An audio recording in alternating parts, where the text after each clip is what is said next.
Assalamualaikum warahmatullahi wabarakatuh. Nama saya Nur Anissa, mahasiswi PGMI semester 5 Universitas Islam Kalimantan Muhammad Arsyad Al-Banjari, Banjarmasin. Apa kabar semuanya pada hari ini? Semoga selalu dalam keadaan baik dan sehat walafiat ya. Apa ada yang tidak hadir hari ini? Terima kasih untuk yang telah hadir dan menonton video ini. Sebelum memulai pelajaran, sebaiknya kita membaca doa terlebih dahulu agar proses pembelajaran bisa berjalan dengan lancar. Saya harap setelah pembelajaran ini kita dapat memahami makna dari materi, juga mengetahui prinsip-prinsip dalam penyusunan dan pemilihan materi, serta mengetahui macam-macam materi matematika yang ada di MISD. Yang mana hal itu akan sangat bermanfaat bagi kita untuk memahami secara mendalam definisi materi, sehingga kita juga akan mudah dalam menyusun dan memilih materi untuk diajarkan, serta tidak akan bingung lagi ketika nanti dihadapkan dengan berbagai macam materi matematika di MISD ketika menjalankan proses belajar mengajar. Jadi nanti kita akan sama-sama belajar dengan saya yang mencoba untuk menjelaskan dan kalian yang akan menyimak. Jadi, sudah siap kan untuk belajar? Langsung saja ke pembahasan. Kali ini kita akan membahas tema materi pembelajaran dengan subtema materi pembelajaran matematika. Saat proses belajar mengajar, kita pasti sering mendengar istilah materi. Tapi, tahukah kamu apa yang dimaksud dengan materi itu? Materi pembelajaran matematika adalah bahan ajar yang digunakan oleh guru dalam melaksanakan proses pembelajaran. Dalam hal ini, pembelajaran matematika. Bahan yang dimaksud di sini bisa bahan tertulis seperti teori dan bahan yang tidak tertulis seperti praktek. Materi pembelajaran merupakan inti kegiatan pembelajaran. Bahkan bisa dibilang bahwa keberhasilan suatu proses pembelajaran ditentukan oleh seberapa banyaknya siswa dapat menguasai materi.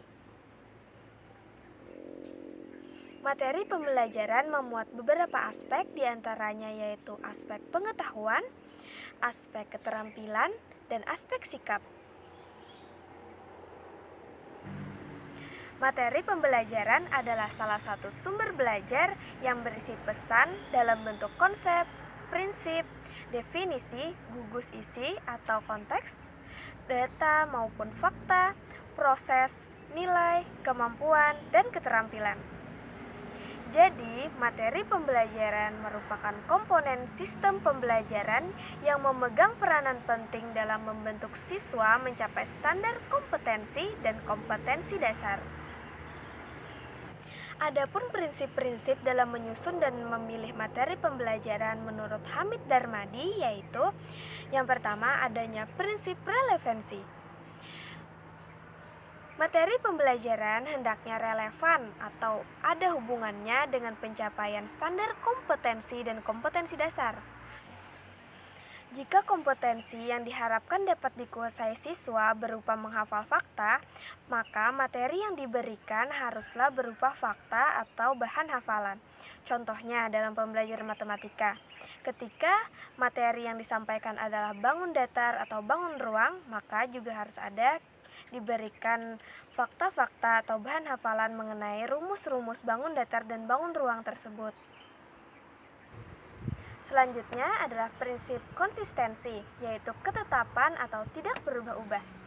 Jadi, apabila kompetensi dasar yang harus dikuasai siswa berjumlah 4 macam, maka bahan ajar yang harus disediakan juga merupakan 4 macam materi. Tidak boleh kurang. Misalnya telah ditentukan kompetensi dasar dalam suatu pembelajaran, yaitu yang pertama, menjelaskan makna bilangan cacah sampai dengan 99 sebagai bentuk anggota suatu kumpulan objek. Kedua, menjelaskan dan melakukan penjumlahan dan pengurangan. Ketiga, mengenal bangun ruang dan menggunakan berbagai benda konkret. mengenal dan menentukan panjang dan berat dengan satuan tidak baku menggunakan benda atau situasi belajar konkret. Maka, materi pembelajaran yang harus dipelajari adalah yang pertama, pengertian bilangan cacah. Yang kedua, teori dan praktek penjumlahan dan pengurangan. Yang ketiga, pengertian dan contoh bangun ruang. Lalu yang keempat adalah pengertian dan contoh panjang dan berat dengan satuan tidak baku. Kemudian prinsip kecukupan. Ini berarti materi yang diajarkan hendaknya cukup memadai dalam membantu siswa menguasai kompetensi dasar, tidak boleh terlalu sedikit dan tidak boleh terlalu banyak. Karena jika sedikit, maka itu kurang membantu mencapai standar kompetensi dan kompetensi dasar, sedangkan apabila terlalu banyak, maka akan membuang waktu dan tenaga untuk sesuatu yang tidak perlu dipelajari. Akhirnya, siswa sendiri juga akan bosan dan malas untuk menyimak materi.